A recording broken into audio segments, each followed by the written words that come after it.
last night, the Jets win a big game. They play the Houston Texans, who were 6-2 coming in, and people had high expectations for this team, right? People were saying they're going to Super Bowl after last year, rookie year. Yeah, that was a sexy pick for a lot of people. That was a sexy pick. I never thought that. I thought that was extreme. I really did, especially for a rookie quarterback and what's going to be his second year and the adjustments he's going to make, and you're not going to sneak up on anybody. You know what I mean? Once you've had a season like that, I mean, it doesn't mean that you can't advance or move forward, but to say they were going to make a jump from unexpected postseason run to the Super Bowl, I just thought that was over the top. But anyway, they came in. They've got some injuries. We know Stephon Diggs is out. A couple other people. It's not the same exact team. And the other thing, too, is C.J. Stroud has not played as well. Can we all agree with that? Yeah, I mean, we were talking about it a bit yesterday, even a lot more off air, you and I. Man, that man is running for his life. And he got sacked so many times yesterday. It's the most in any game in his career so far. Dude, it's so this is why, to your earlier point, I believe a lot of people thought AFC Championship, Super Bowl, because, you're going into a season assuming he has his full health of receivers, he has his offensive line is together, and then you're expecting, maybe they'll be as good as they were. They haven't been that. And I was telling you yesterday, and this is prior to last night's game, he was the fourth most quarterback under pressure this season. I mean, every time he snaps back, he's running for his life, and that's not how he wants to play. That's not where he's at his best or his strength.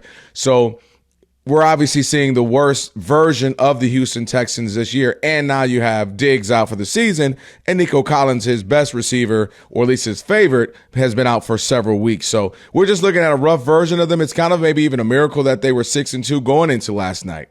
No doubt, but that's where they were, and now they're 6-3, and the Jets, they saved their season yesterday. I know a lot of people don't want to hear that because they're 3-6. They lost 5 in a row. But all I'm saying is, I'm not saying they're definitely going to make the playoffs, but when you have 7 teams coming out of each conference now with the extra team, right, that once they added the other team, somebody could make the playoffs at 9-8.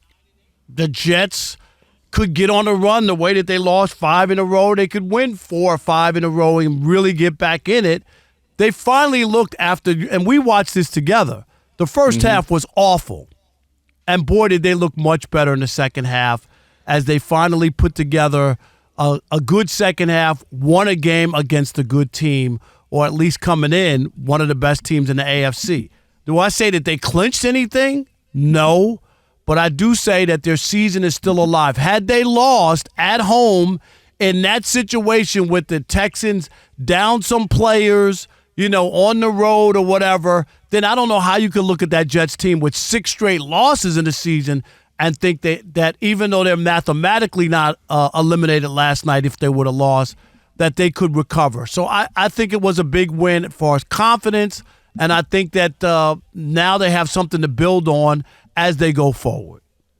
I mean, the worst part about it for me is you and I and everybody else, and I tweeted Amazon, can I get some of my money back from having to watch that? It was really the Jets came out victorious, and they did. They played much better in the second half, but it was really them surviving what I would like to call the toilet bowl. There used to be a thing in the Michigan called the Gusmacker. I don't know if you remember that. Of course. It was a big 3-on-3. Yeah, it was a big 3-on-3 tournament. I lived in Michigan for 20 years. I know. I'm just making sure you were tapped in. That I don't know. Maybe you went into the 303 street community. Yeah, all right. You must be crazy, man. I know you were tapped in, man. And so the Gusmacker was a huge, huge ordeal.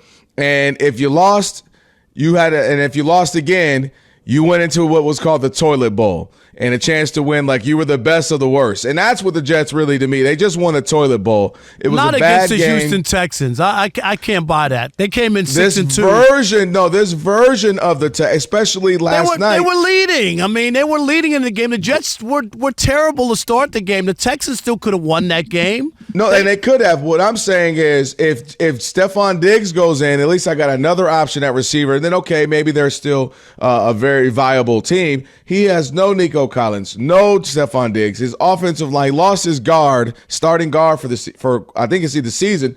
I mean, the Jets came out and looked terrible, and the concerns we had, Rob, from the beginning of this season were still there.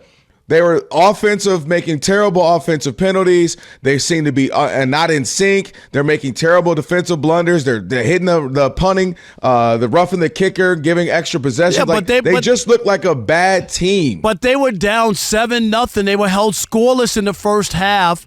And Aaron Rodgers threw 3 touchdowns, including what some people are calling the catch of the year. Oh, that is catch of the year. No, it's not. We'll talk about that. No way is that catch of the year. The year? We didn't say of all time. No, I'm saying it's not the catch of the year. We'll talk about it later on. What is that? You know what? It's like the presidential race, all right? It's a candidate. There's 2 candidates. Well, maybe that's a vice presidential candidate right now or a former president candidate. But I'll tell you what. He did look good for sure. I mean, and they got Devontae Adams. They went into this game saying they were going to utilize him more. They're going to, look out for him more. And they did that. Garrett Wilson also, again, we talked about, looked really good, making a couple of touchdown catches, one spectacular catch. So they looked better. That's without a doubt. I'm never, ever going to ignore what my eyes just saw. But again, you lose 5 straight. You look horrible the first half of this game. I can't come on here and sprinkle on some sugar over the blank. They look like blank. You know what? The first half, I can't sprinkle sugar over and call it something that it isn't. Now, if all of a sudden that second half is indicative of what they are going to be moving forward, well, now you might be cooking with something, but also concerned that, excuse me, that they put themselves in a hole too far in the hole. Well, they're not too far in the hole because they're not eliminated. The only hole you could put yourself in is being eliminated mathematically. And unless you're eliminated mathematically, I mean, we can sit here and say, oh, we don't think, and you don't think this is going to happen or whatever. Teams make runs. Teams make runs that you don't believe are in the cards, and all of a sudden a team that you never thought could make it because they have a decent defense. They held the Texans to 6 points, 2 field goals in the second half. We know that the defense hadn't played up to its ability or up to par. Would you agree with that to this point? Remember, you said the offense? The defense. The Jets' defense. Oh, yeah, they were supposed to be better than they had been. Exactly. Yes. They haven't been good, and the offense had looked terrible until the second half where they finally start to put some air under the ball, make some plays downfield. I just thought it was a breath of fresh air. It wasn't the end-all, be-all, or they're going to the AFC Championship, but they look more like they could be if they get this together with Devontae Adams and Wilson. Like they could be a problem. That's all. I think the issue no. So everything you said is fine. They absolutely look better. Let's split the difference and say they're not as bad as they were the first, 6, 7 games. And then maybe they're not going to be exactly that second half every game. And they end up having a nice record. I'm looking at right now the standings. They're not going to catch the Bills and win the division. Okay, so if we're not winning the division, what are the rest of the teams doing? So it looks like the Chiefs are going to win their division. Okay, then it gets complicated in that AFC North where you could mess around and get the Steelers, the Ravens. To your point, what if the Bengals going on a run? And then obviously whoever's going to come out of the South, which as of now, it looks like it could be the Texans. Maybe Joe Flacco goes crazy. So my point is they're so far behind that it's not as if they're going to have a horrible record per se as much as they just got to win so many of their games and hope they can slot in that wild card spot. Well, I think push for it. Yeah, the wild card is up for grabs. I mean, there's no doubt about it. If it's the same way that they lost 5, one of these teams, what if they don't get back on track, the Texans?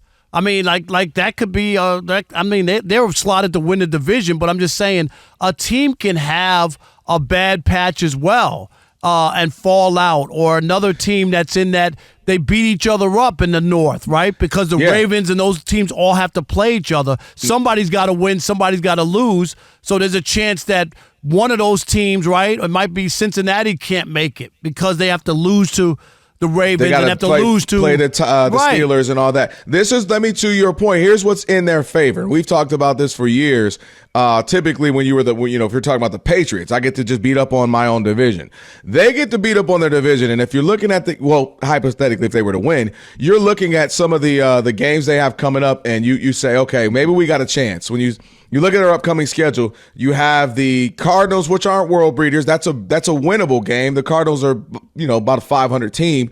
Then you got the Colts again, a beatable, winnable team. They're solid, not great. Seahawks, solid, not great. There's three games right there where you can look at it and give them a chance. Well, go ahead. And it keeps going. You got the Dolphins, which there's another Tua game. probably got them so that's cooking. what I'm saying. Like, there's 4 games that are winnable. I'm not saying if they go 3-1 or if they somehow put 4 wins together, you're talking about a different season. And you got a couple more. You got the Jags, the Rams, which who knows what they'll be December 22nd. And I think they'll lose to the Bills on December 29th. But then you end it with the Dolphins again, which who knows where they'll be. So the ball is in their court.